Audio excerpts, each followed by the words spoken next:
Welcome to The Lock Shop with Nielson and Hustler, powered by Coolbet Canada.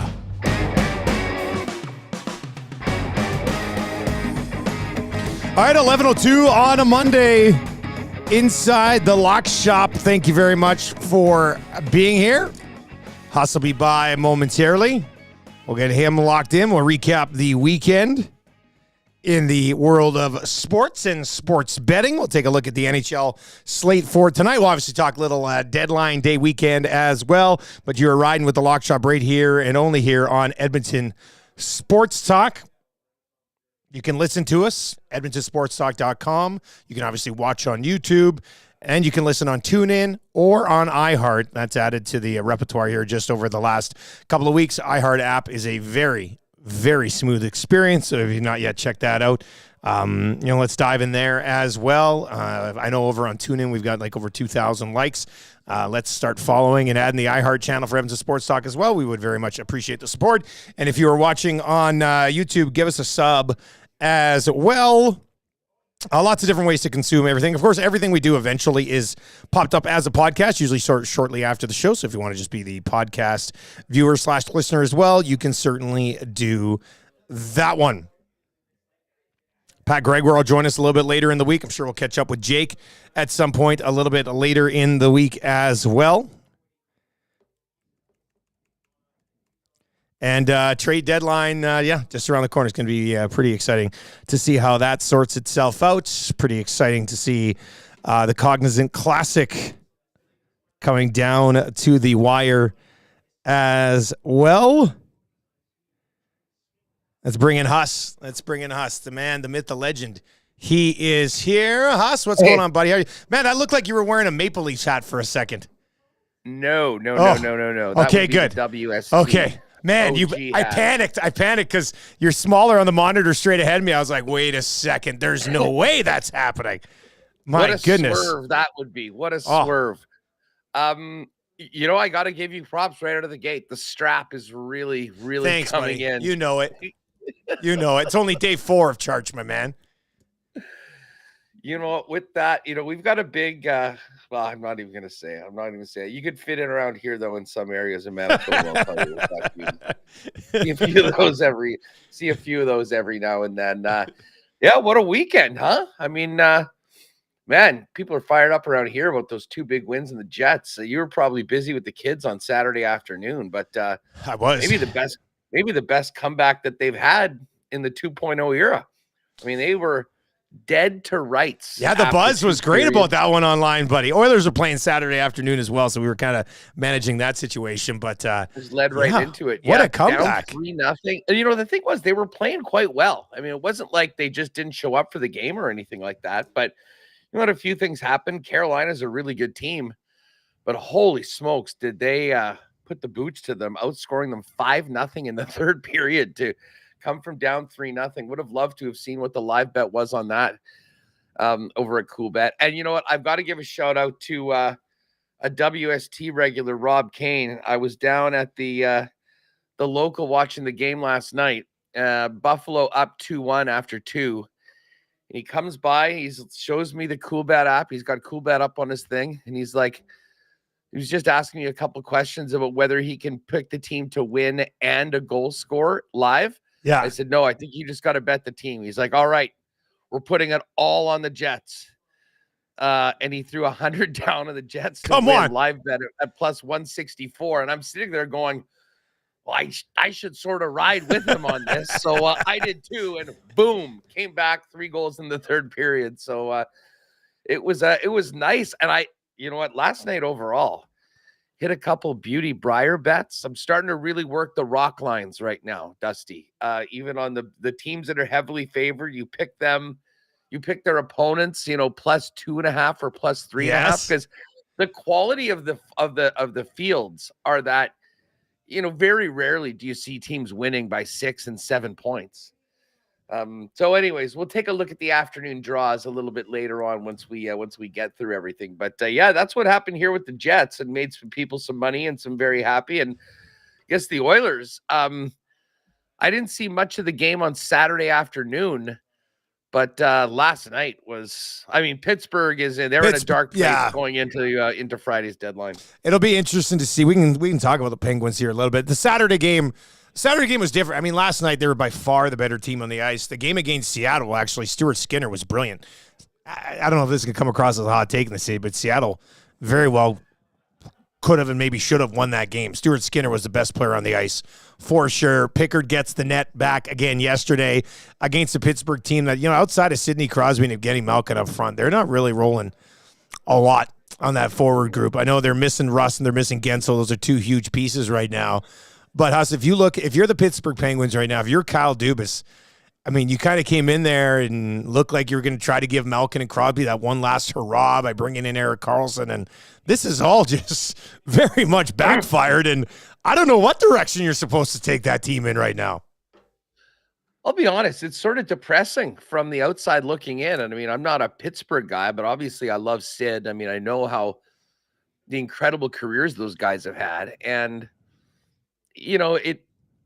the thought of Sidney Crosby playing the last few years on a team jockeying for draft lottery position, I know, is a little, as I said, it's just sort of sad. I will say this. I mean, Chris Letang had such a brutal weekend. He was, and I mean, that's a guy that they play a ton. They lean on him. Karlsson hasn't really had the impact. Malkin's lost a step.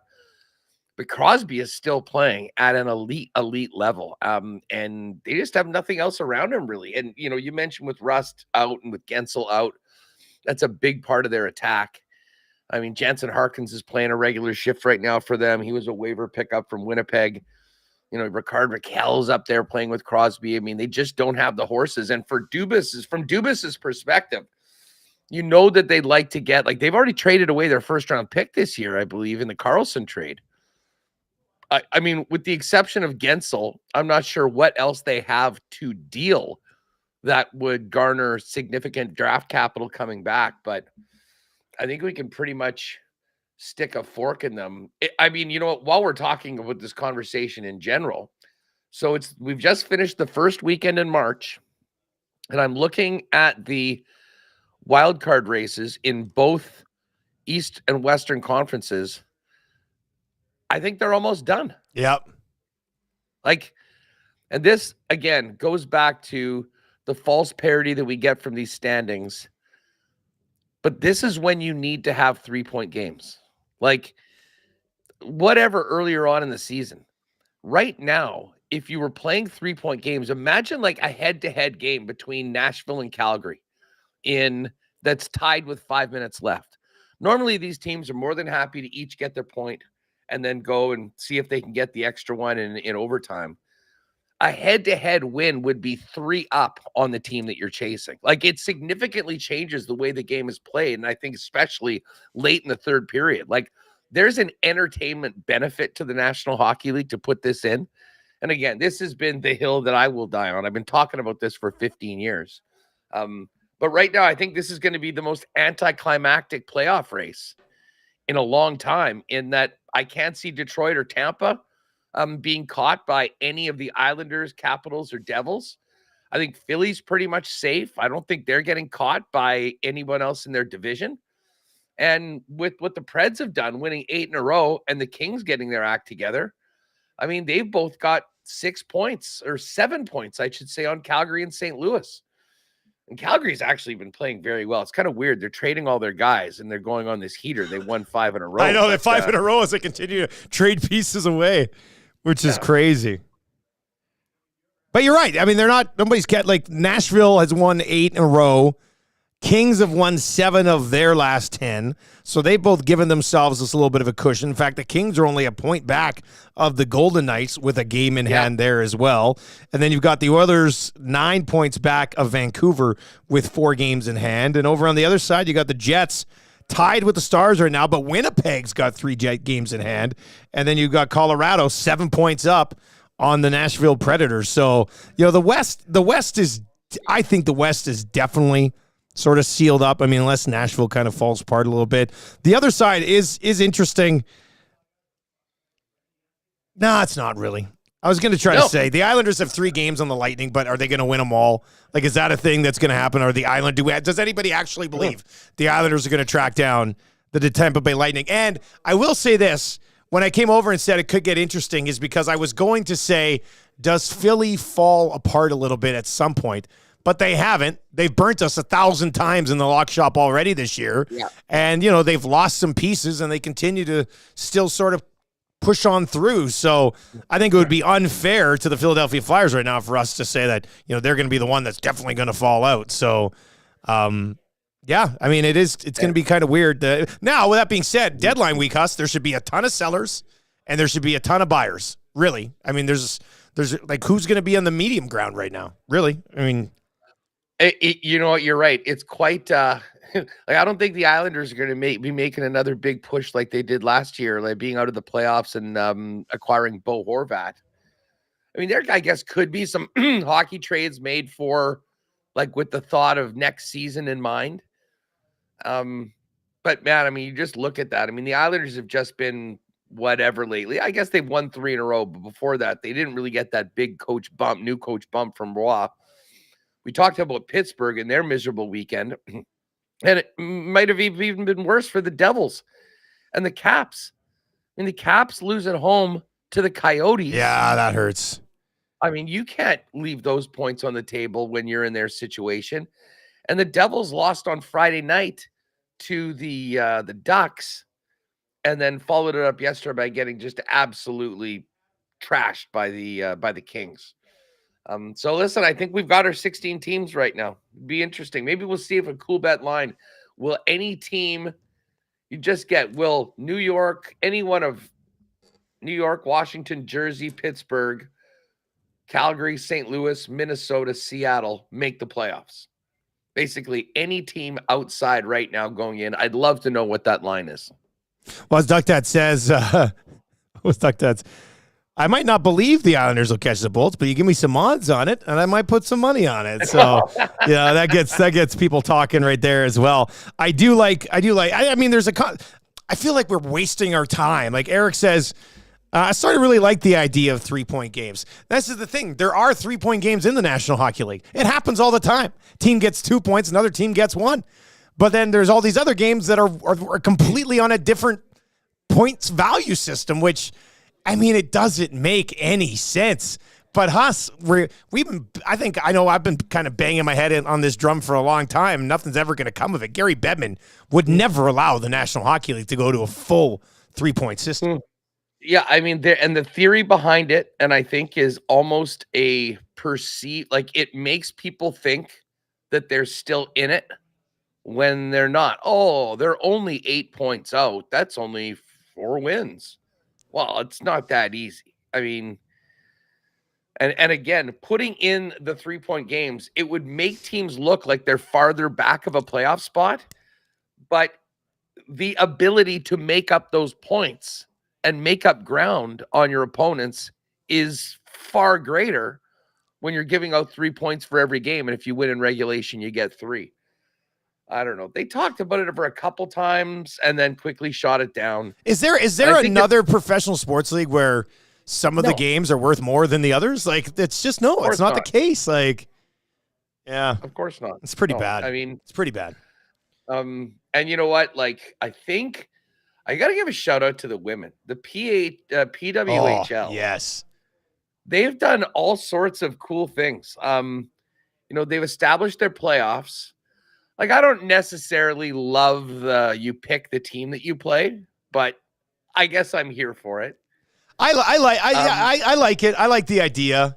Maddie and I, we had an interesting discussion last week where, do you want to pick like the 3rd place team? And then it's just, no matter what, you're giving them a little bit of locker room motivation. You know what I mean? Like, they picked us. They think we're easier to beat than, so it could add to the difficulty of it for the top team, but I like it. I mean, you should be motivated anyways to win in the playoffs. So I don't know how much it changes. And I guess, like, I think there's teams that would probably prefer not to have to make the choice, I guess is my point. Like, geez, you're just asking for it when, we want to play these guys. And when you lose, if it happens, you look like complete idiots. But they've also put in for the number 1 draft pick, the day you get eliminated from the playoffs, you start accruing points for any results that you do get. And the best team after elimination is going to get the number 1 pick overall. So the earlier you get eliminated, it does help you. The faster that you're in, but you got to keep playing and trying to win if you want to get the pick. So anyways, I'm in with some, and of course 3-point games, which again, man, with as many teams as there are in the National Hockey League, that first overall pick rule would be a lot of fun. Oh, that would be quite a bit of fun. I just like to see it, just to run the math on it and kind of see, run the math on it this year, for example. Go back, find when everybody was officially eliminated and see how it plays out. Like 2 teams get eliminated. Like let's say there's Chicago and San Jose. They both get officially eliminated right around the right time. Then it's on. Then it's on for the first overall pick. Go out and win hockey games. That'd be great. I'm just looking right now. Chicago and the Sharks are very close to being eliminated. Like Chicago has 35 points and they've got 21 games left. So they can get a maximum of 77. If they wanted a 21 game winning streak, they would be at 77 points. And that would, right now, the wild card is 72. So probably in the next week or so, like they lose a couple games, these teams win a couple games, they'll be out. Then the Sharks. And then there's kind of a big gap between the next teams. I mean, you got Anaheim 3rd last, but they're 47 points, and Columbus 50, Ottawa 53. Again, those teams have still played very few games, but they're 20 points out of the playoffs. And of course, it was Ottawa that lost to. Did they lose to Arizona, or was it the Habs? Sorry, what's that? Say that again. Was it Ottawa that lost to Arizona, or Ottawa lost to Arizona? It was Ottawa. Yeah, it was Ottawa on Friday because we set that up. Remember, you're like, I'm not. If there's any place they're gonna win, it's Ottawa. 160. Yeah, plus 160, and the number wasn't that good. And then, man, I heard you mention the Cognizant Classic. We were all over it, sniffing around it. Our text this morning was just P. Greggy anger text about Shane Lowry, who was right there, but then he wasn't. But yeah, Austin Eckroat wins it by 3. Man, another second place for me. Min Woo Lee, 3 back, tied for second. And then Shane Lowry was tied for 4th. So we had a mix, and then Killa Keith, T9. Kashmir Keith, as they were calling him on the broadcast. Another great nickname. It's a great nickname. He had the top 10. And look, there's our guy, the Gim Reaper. He's always in it, man. Top 20 again, T16. Canadian Ben Silverman there. Benny on. What's up with Rory? Rory just kind of goes. Yeah, 10 under. Kind of just. That's what I was just gonna say. Kind of goes. Had the one okay, like bad day by his standards. And Eckroat just didn't have that. 65, 67, 68, 67. Really nice week for Austin Eckroat. EVR, I mean, you've been on him a little bit. He ends up finishing T2 as well. We'll have another golf episode on Wednesday. Yeah, and then, of course, the other big golf story was Anthony Kim's long-awaited return to professional golf. He finished dead last. He was 32 strokes off the lead. Oh, boy. in his professional golf return. But all anyone's talking about is his face. Did you see him? No, what's wrong with what's going on with his face? Let me see. Well, man, I mean, his nose is screwed. We knew there was plenty of stories that he was a hard partying individual. But he looked like he went on the Artie Lang plan. Oh, if yeah. you were familiar with Artie from. So it was somewhat mysterious. First tweet I saw when I searched this said, "Is that Anthony Kim's face on Phil Mickelson's calf?" Yeah. Yeah, I'm a huge fan of Kim, and I was pretty excited about this, but it was depressing to see him. Liv gave him an exemption for the entire year, though. Did he get an exemption for the whole year? All right. Yeah, they said that he's in. It was a good thing they did it before, because I think if they saw him play this weekend, they probably would have been like, yeah, we'll give you one more tournament and then see what's up. I guess they can always say no more at some point, but he's going to be in there. He'll be interesting. And I will say this, he's perfect for Liv, though. Like wearing the shorts, untucked shirt. Yeah. Like he totally looks like he's playing a pickup round with the fellas down at the Muni down the street. It's a great place to be if it works out for him. Yeah. Long way exactly. to go. Long way to go, though. And then there's the Brier. And the Brier, folks, I didn't check what happened this morning here. Kevin Cooey's in trouble. This is right. Kevin Cooey is in a little bit of trouble. Holy smokes, what a crazy upset. This would have been Brad Gushue lost to Jamie Cooey, Northwest Territories. They won one game at the Brier last year. He escaped late last night with a win. But Gushue, that is absolutely wild. That probably would have been about 12-1. I bet it was 12 or 13-1 underdog for Cooey to win. We'll have to ask Pat or ask Hot Dog what that number was. But anyway, so Gushue lost this morning. Schlushinski, who had a crazy comeback yesterday against the Territories or Nunavut, he ended up, he lost to Nova Scotia. Nunavut got crushed by PEI as we expected. Oh, and then Cooey lost this morning as well. So let's check these standings right now. Cooey's 1-3. Gushue's 2-2. That is crazy. So yeah, Botcher and Reed Carruthers. I don't know if anyone was with us on Reed, but the over's looking good. The qualify's looking good, and that 28-1 to win the whole thing. I mean, they could do it. Dunstone is 1-1. Northern Ontario 2-1. And then we go to the other side. I mean, yeah, Brad Gushue at 2-2, and Kevin Cooey at 1-3. Like this is not what the odds makers were predicting. I will tell you that. Mike McEwen repping Saskatchewan. He's 3-0 right now. And I mean, Jamie Cooey, we're gonna have to get Hot Dog on just to or fire some messages like what Cooey was even to qualify for the playoffs. And I mean, a win against Gushue was just a found win. Everyone just assumes you're going to lose that game. Yeah, that's when you're just expecting to take it out like there. Minus 1667 favorite or something like that for it as well. So interesting stuff. This afternoon, let's just take a quick look at this afternoon's schedule. So 2:00 our time here, 1:00 in Edmonton. It's going to be Botcher against Northern Ontario, and Botcher's minus 2,500. BC versus New Brunswick. BC's minus 370. Ontario versus Newfoundland, minus 200.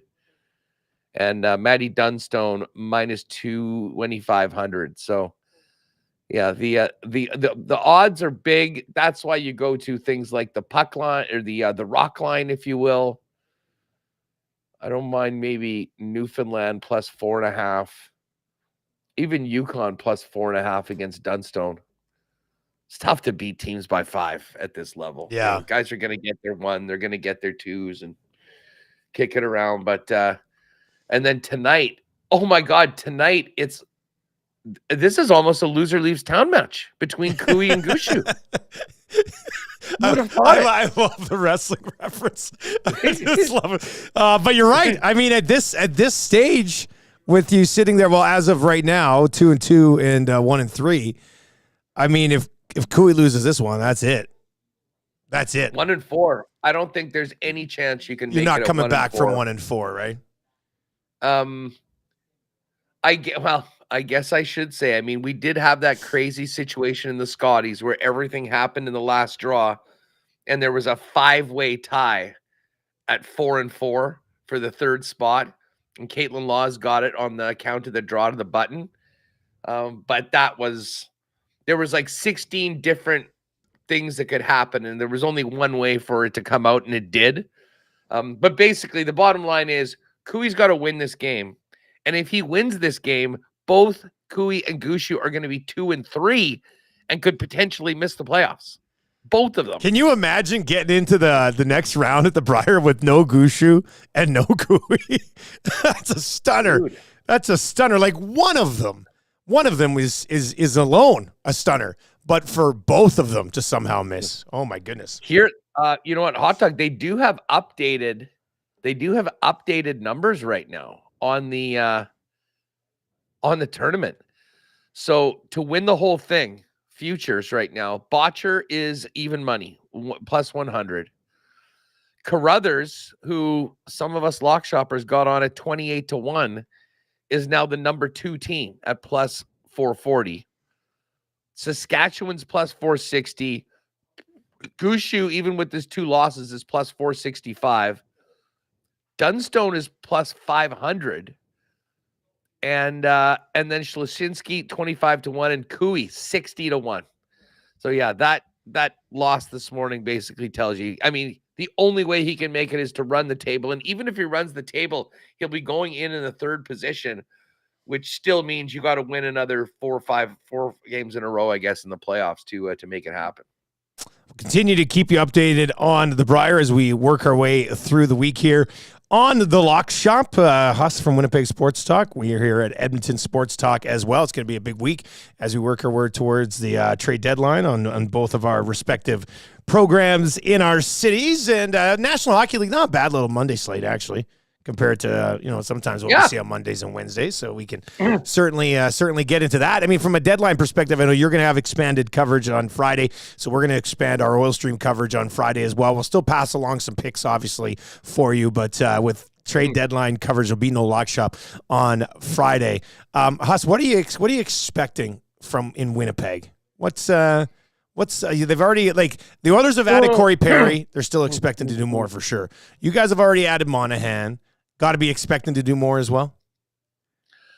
I mean, I think that there'll be a couple trades, but I think there'll be more like sort of depth adds around the periphery, like another defenseman that might not be in your top 6, but if somebody gets hurt.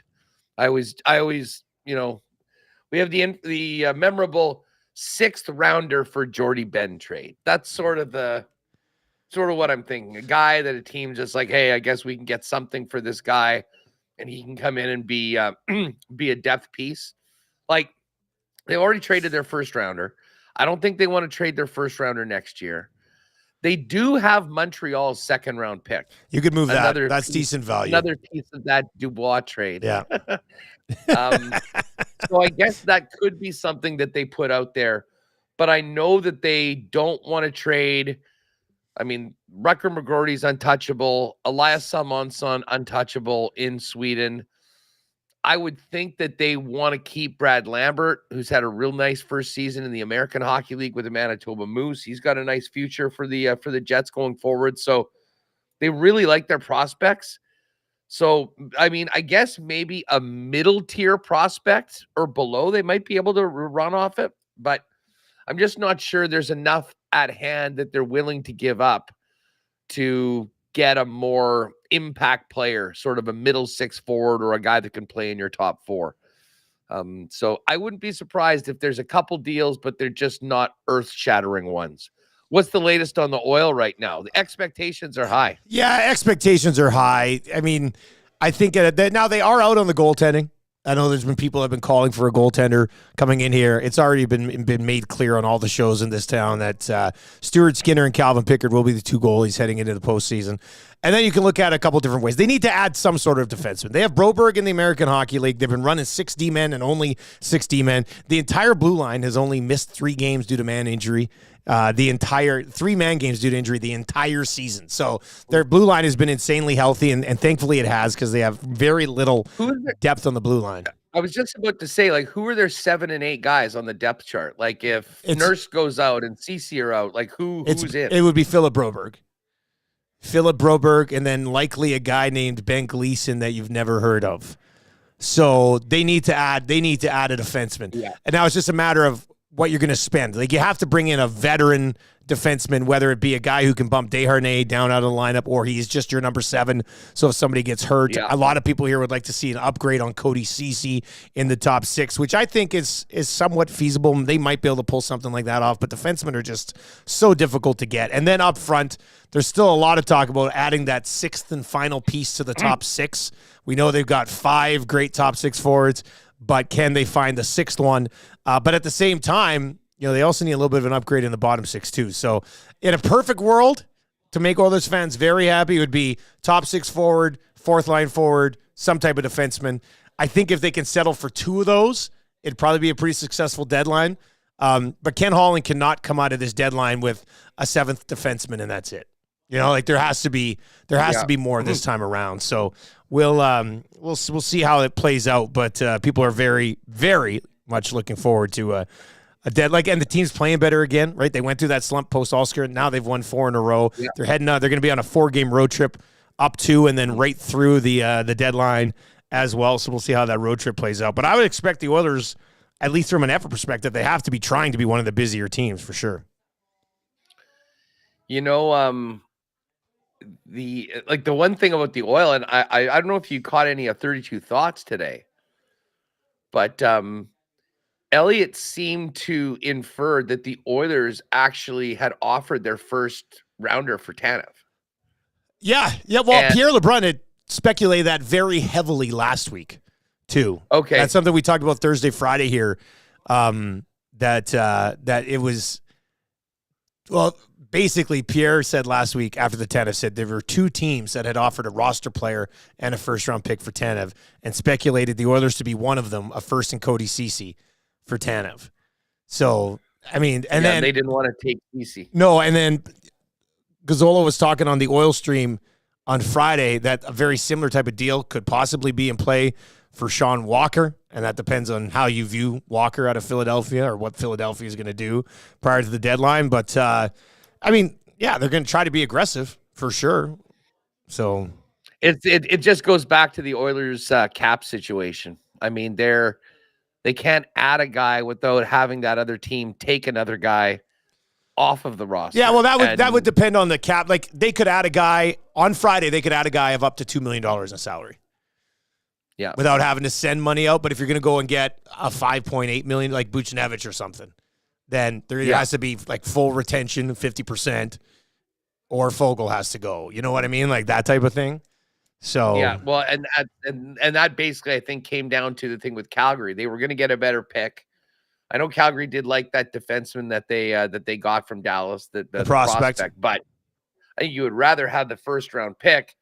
But they didn't want to take. I think they're looking at this opportunity if they're trading guys to get some of their younger guys playing more, and they didn't want to be on the hook for Ceci.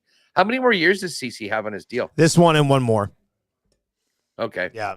So, Ceci's interesting because, like, analytically, the numbers haven't been great this year. I'd say for about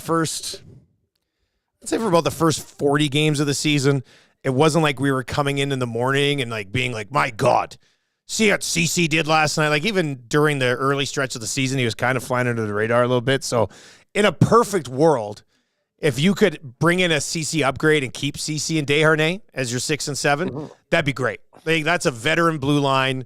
And if Ceci struggles in the playoffs, you slot Desharnais in there against a heavier team or something. But financially, that might be difficult to do if you're still planning on adding a forward as well. So, fun times, though. I love deadline week. It's going to be a lot of fun. Yeah, and I do wonder whether we'll see anything like, do you think that we'll get some early deals, or is this going to be sort of and I think your point about the teams that are in and the teams that are out and it being so clearly defined, I have a feeling that it might be quieter for the next couple of days. Sometimes there's a bunch of teams that are really aggressive that are getting in. I mean, Winnipeg and Vancouver were those teams a month ago. Yeah. But now I have a feeling that as we get closer to the deadline, there's going to be a bunch of sellers. There's going to be buyers that have a limited amount that they can do. And it might actually depress some of the prices for some guys. And I think you'll probably see some guys that we think are going to get traded, not just simply not get dealt. And if anything, a whole bunch of flurry of like giant tiger deals right at the end where when teams finally are like, out. okay, we're not going to get what we wanted, but we definitely don't want to keep this guy around, so take him, type of thing. Bunch of 5th and 6th rounders going to be flying around right prior to the deadline. That's why we just said it. The 16 teams that are probably going to be in the playoffs are in the playoffs. The 2 defensemen that have come up a lot here in conversation in Edmonton, one plays for Nashville and one plays for Philly, and those teams, are going to the postseason. So what are you trying to do in that situation? Right. So, I mean, if Walker and or Carrier are not on the market because their teams are playoff bound, then it gets really thin on the blue line, right? Then you're going after the Bogosians and things like that. So we'll see how that sorts itself out. But I got no problem with a lot of these trades waiting until Friday. I'm totally fine with a lot of the trades waiting until Friday. And so is James Duthie, who gets pissed off every single time a big name goes off the board when they do their 12-hour dance. But yeah, I mean, you guys will obviously be getting going early in the morning, talking about everything around. We're going to go live at 11 Central, so 10 a.m. Edmonton time. Do the same thing. You know what would be good? I'll have to talk to Reem. It would be awesome if maybe during that hour that we normally do Lock Shop, if we could somehow link up the 2 shows and have the same thing, like basically do this, almost a trade deadline thing, go through stuff where your stream is still on the EST and we have the same thing on WST at the same time. Like a deadline day crossover situation for an hour. Exactly. I think we could do that. Like from a technical standpoint, I think we could do that. Cool. That would be, as they say, it won't be the same. I mean, we could always pop in a few picks too, but I mean, we're going to be doing our first hour. You'll be doing your things, and then we could kind of go to more of a NHL crossover. Teams, and do the whole thing before we get going. Let's talk to tech guy Maddie Wanek, and see. Get exactly. Maddie and Remo hooked up on that. Might be able to pull something off. Those 2 big brains can make something like that. Rod Z's in. Rod Z's got everything right on. He said Rod Z says easy to do, and I think it probably would be relatively easy to do, but it's just a matter of us transitioning because you already been going for an hour, right? So we would just have to. Yeah. We just have to make sure. Or, I mean, it could happen, I think, at any point. Like it's probably something where we just link up through one of the programs and put out. Yeah, if we're going out there already, put a trade deadline. Well, let's let this percolate for a day. Yeah. It's good that we're thinking about this on Monday and not Thursday. A good point. That's a tough Thursday thing to do. And pull this off tomorrow, maybe. Who knows?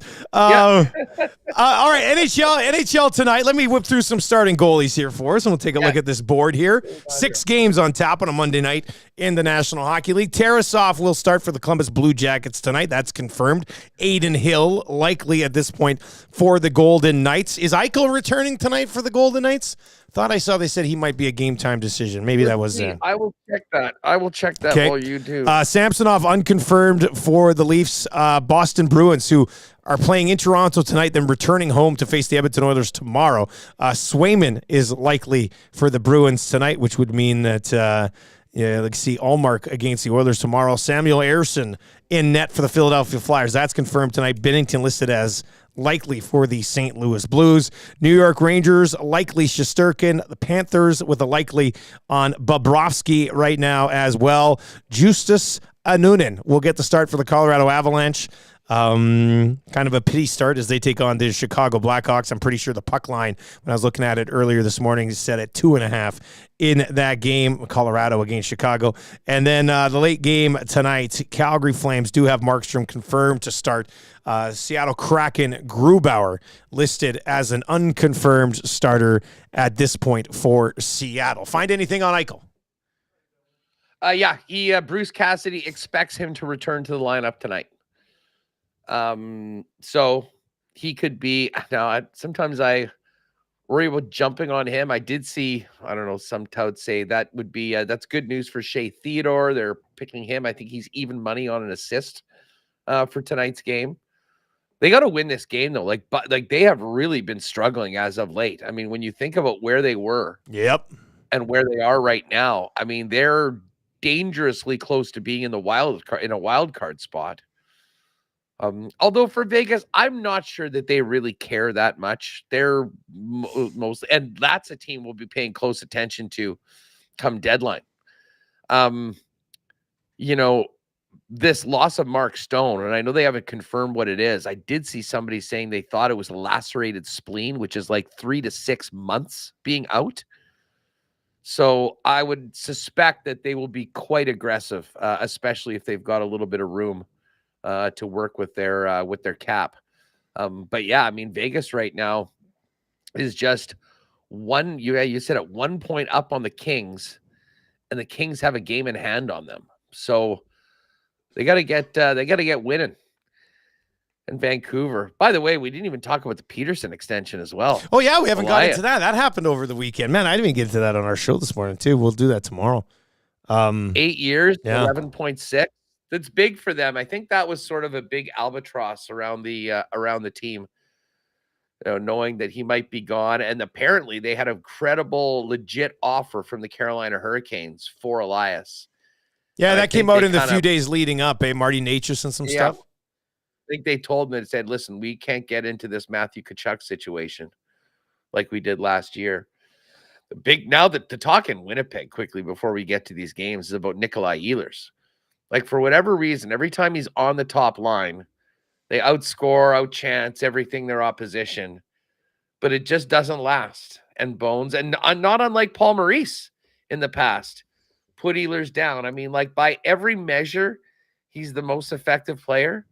And I mean, they put Ehlers up with Connor and Scheifele in the third period against Carolina, and that started the entire comeback. And by midway through the Buffalo game, he was back off the line.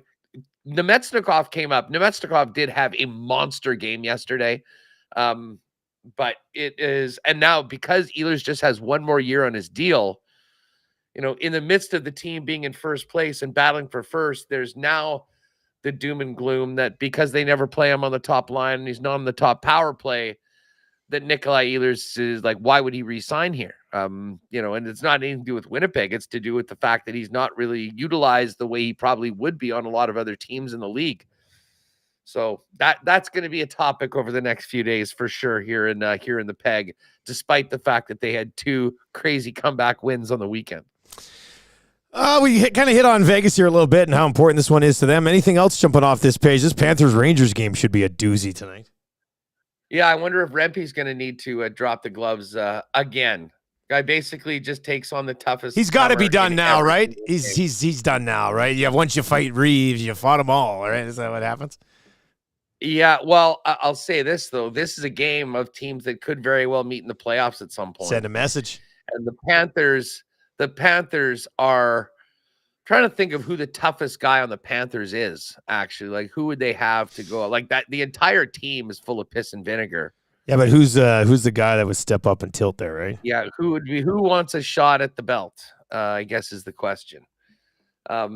I think Florida Panthers kind of look to win that game. They're minus 132 favorites right now in the game, and they have been so good. On top of the league standings right now with 86 points.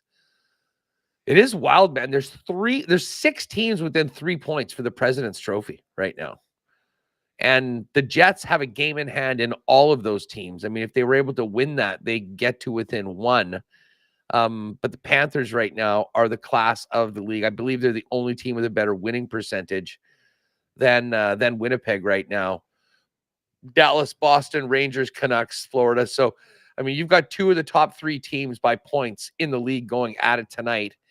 It is in New York. I mean, getting the 3rd best team in the league by points as a home underdog actually does have that is somewhat attractive, to be honest. Now, the Rangers are coming off that loss to the Leafs in a shootout. Maybe the Rangers get going at MSG on a Monday night against the Florida Panthers tonight. Florida's going to lose a game at some point, although they're 9-1 in their last 10. They won 4 in a row. They have just been on. I mean, there's a ruse in there, a minus 130 something favored on the road, right? Like that's just how good that they've been so far here for the Florida Panthers tonight on the road against the New York Rangers, and what's kind of really Bruins and Leafs tonight will certainly be a highlight on the sked for many people as well. Just looking back here over the last couple of years, the Rangers have actually kind of had the Panthers' number the last few years.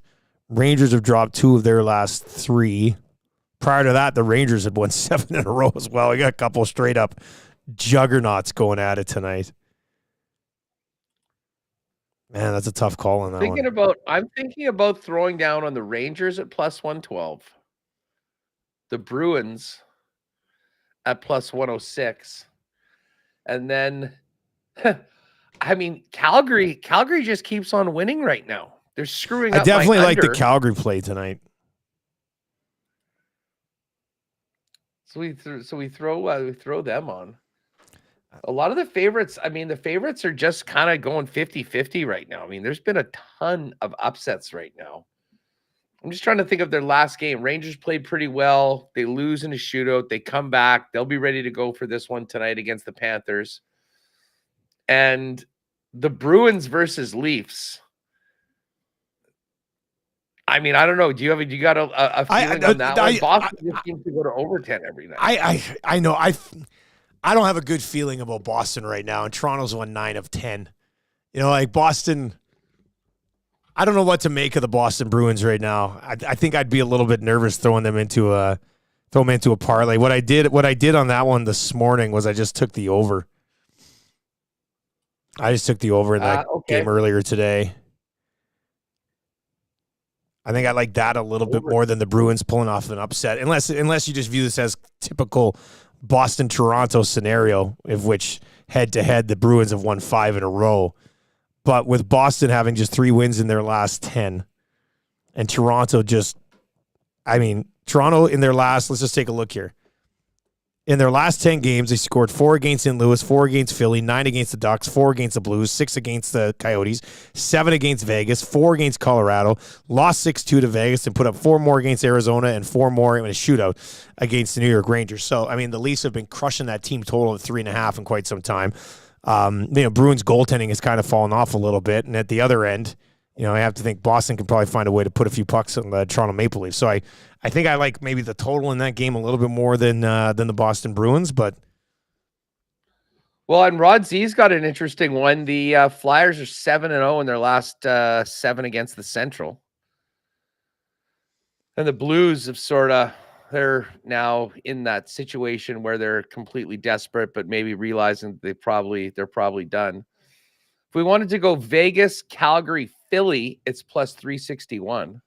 Vegas. Get that up to over 400. Calgary, Philly. Yeah, that would go over. If we want to stay away, unless you like the Rangers or Florida. I have a tough time. The Florida at minus 132 on the road in MSG is, they've been winning a lot of games. It's not like they can't do it.